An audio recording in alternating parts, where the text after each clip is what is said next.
हयात fitness hub की ओर से स्वस्थ रहने का संदेश और मनोबल बढ़ाने का प्रयास गणतंत्र दिवस के मौके पर हयात फिटनेस हब के डायरेक्टर जावेद जफर की अगुवाई में किया गया, जिसमें मुख्य अतिथि के रूप में माननीय सगीर साहब उपस्थित रहे। उन्होंने कहा कि स्वास्थ्य बेशकीमती दौलत है, जिस पर हर नागरिक को और खास तौर से नौजवानों को ध्यान देने की जरूरत है। अगर हमारा नौजवान स्वस्थ रहेगा तभी हम एक शिक्षित, कुशल, स्वस्थ, सकारात्मक और संपूर्ण भारत देख सकेंगे। उन्होंने यह भी कहा कि अगर नौजवान दिमागी और शारीरिक रूप से स्वस्थ हो जाए तो एक सकारात्मक भारत बनाने का इतिहास लिख सकते हैं। जिम डायरेक्टर जावेद जफर ने नौजवानों को संबोधित करते हुए कहा, जैसे पिछले दिनों हमने ब्लड डोनेशन कैंप लगाकर डेंगू जैसी बड़ी भयंकर बीमारी से लड़े, वैसे ही नौजवानों में शारीरिक रूप से स्वस्थ रहने के लिए प्रयास किए जाएंगे। इस कार्यक्रम में मोहम्मद अनीस, एडवोकेट इकबाल अहमद, एडवोकेट आमिर अज्जू, मुजाहिद रजद और फैसल मौजूद रहे।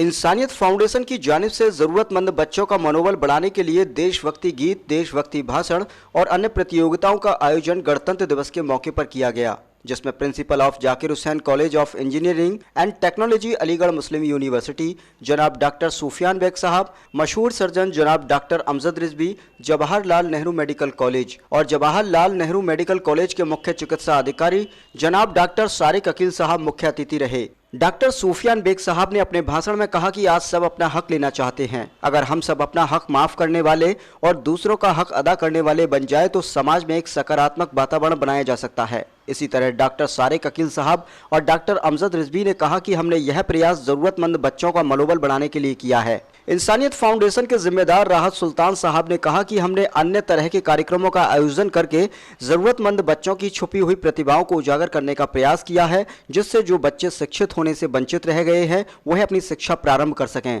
और जो बच्चे शिक्षा पूरी ना कर सकें वह दोबारा अपनी शिक्षा प्रारंभ कर सकें। और हमारा विश्वास है कि इन प्रयासों से हम एक शिक्षित, कुशल, स्वस्थ, सकारात्मक और सुरक्षित समाज बना सकेंगे। इस कार्यक्रम का संचालन मोहम्मद अनीस के द्वारा किया गया, जिसमें अन्य अतिथिगण इलियास हुसैन, मोहम्मद हाशिम, डॉक्टर एम शरबत सुल्तान, डॉक्टर जावेद शमसी, फैसल शहीद, अब्दुल महमूद, फरीद एडवोकेट आदि लोग मौजूद रहे। देखिए, यहाँ पर लोगों को इंसान बनाने का काम होता है। किसी को बहुत महात्मा बना देना तो आसान है, लेकिन लोगों को इंसान बनाना मुश्किल होता है। तो जैसा अभी राहत सुल्तान साहब ने बताया कि कोशिश ये हो रही है कि चाहे बच्चा हो या बूढ़ा हो, मर्द हो या औरत हो, हर कोई किस तरह इंसान बन जाए और दूसरे इंसान के तहीं उसके दिल में हमदर्दी आ जाए। इसके तहत ये प्रोग्राम यहाँ पर मुनक़िद किया जा रहा है।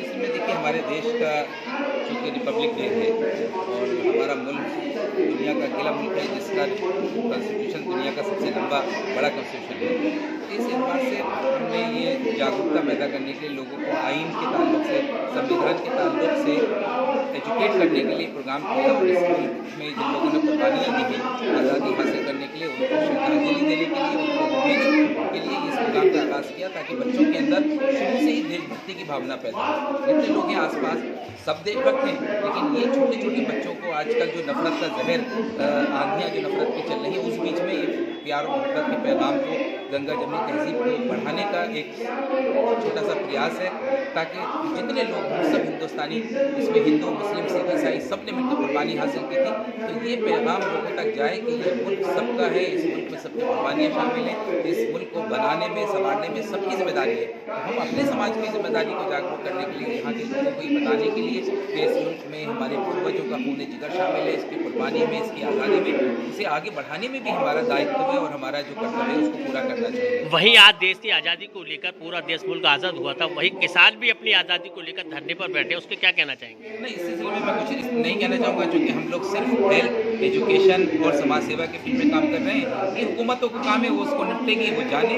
हम लोग इसमें इसलिए नहीं पढ़ना चाहते। देखिए, बात ये है कि उनका जो काम है वो पहले सियासत जाने।